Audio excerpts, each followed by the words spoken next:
ससुराल में आ छोड़ी के कवना हाल में जाए सनम तू जातारू ससुरा बोलोरो में कोनो जात होई तोरो में कोनो जात होई तोरो में मन करे मर जाई फसरी लगा के हम जोरो में कोनो जात होई तोरो में कोनो जात होई तोरो में।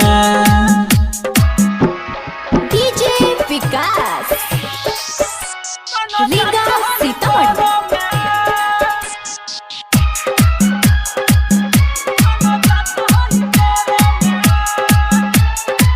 शादी से पहले कोई नी रे पेटवा में तोरा बसैनी रे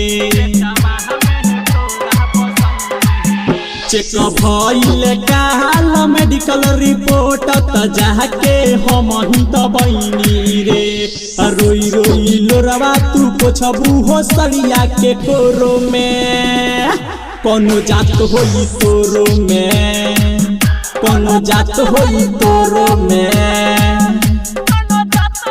डीजे विकास रीगा सीतामढ़ी। प्यारे राइटर मंजा से कइले रे लकी के काहे भुलाइले रे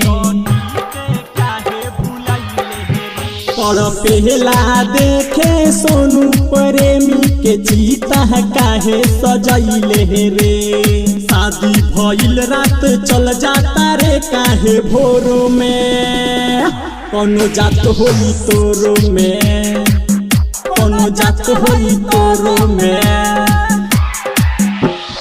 मन करे मर जाई फसरी लगा के हम जोरो में कोनो जात होई तोरो में कोनो जात होई तोरो में।